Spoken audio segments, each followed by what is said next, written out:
Gujarat Titans ಗೆಲ್ತದನೋ ಅಥವಾ ನಮ್ಮ Kings Punjab Kings ಗೆಲ್ತದನೋ.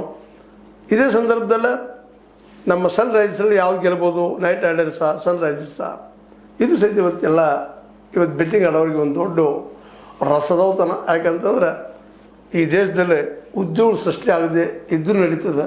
ಆದರೆ ಈ ಗೇಮ್ಗಳಿಗೆ ಮಾತ್ರ ಕೊರತೆ ಇಲ್ಲ. ಈ ಗೇಮ್ಗಳು ಯಾರು ಗೆಲ್ತಾರೋ ಯಾರು ಸೋಲ್ತಾರೋ ಅದ್ರಲ್ಲಿ ಬೆಟ್ಟಿಂಗ್ ನಡೀತಾ ಇರ್ತದೆ. ಯಾರು ಈ ಬೆಟ್ಟಿಂಗ್ದಲ್ಲಿ ಯಾರ್ಯಾರು ಲಾಭ ಮಾಡ್ತಾರೋ ಆ ಸಂದರ್ಭ ಸಮಯ ಹೇಳಬೇಕಾಗಿದೆ. ಏನೋ ಆಗಲಿ ಬಲಿಷ್ಠ ತಂಡಗಳಿದ್ದಾವೆ ಇವತ್ತು.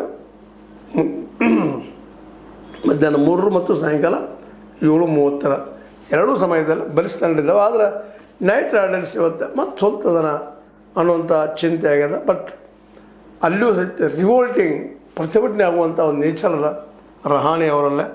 ಅಜಿಂಕ್ಯ ರಹಾನೆ ಒಳ್ಳೆಯ ಅವ್ರು ನಿಜವಾಗಿಯೂ ಏನಪ್ಪ ಅಂತಂದ್ರೆ 2020 ಆಟಗಾರಕ್ಕಿಂತಲೂ ಹೆಚ್ಚಿಗೆ ಟೆಸ್ಟ್ ಆಟಗಾರ ಅಂತೇಳಿ ರೆಕಗ್ನೈಸ್ ಆದಂಥವ್ರ. ನೋಡ್ಬೇಕು ಇದರಲ್ಲಿ ಏನು ತಮ್ಮ ಶಕ್ತಿ ತೋರಿಸ್ತಾರೆ ಅಂತೇಳಿ. ಇನ್ನು ಉಳಿದಿದ್ದು ಗಿಲ್ ಮತ್ತು ನಮ್ಮ ಶ್ರೇಯಸ್ ನಡಕಿನ ಒಂದು ಏನಪ್ಪ ಅಂತಂದ್ರೆ ಈ ಯುದ್ಧ ಅಂತ ನಾವು ಹೇಳಬೇಕಾಗ್ಯದ. ಅದರಲ್ಲಿ ಯಾರು ಯಶಸ್ಸು ಆಗ್ತಾರೋ ಅದನ್ನು ಇವತ್ತು ನೋಡುವಂಥದ್ದು. ಏನೋ ಇಲ್ಲಿವರೆಗೆ ನಡೆದಂಥ ಮ್ಯಾಚ್ಗಳಲ್ಲೇ PBKS ಟಾಪ್ ಇದ್ದರೆ ಅತ್ಯಂತ ಕೆಳಗೆ LSG ಇವತ್ತಿನ ಇದರಲ್ಲದ. ಮುಂದೆ ಇವತ್ತು ಆರೆಂಜ್ ಕ್ಯಾಪ ಚೇಂಜ್ ಆಗಿದೆ. ನಮ್ಮ KL ರಾಹುಲ್ರಿಗೆ ಬಂದದ.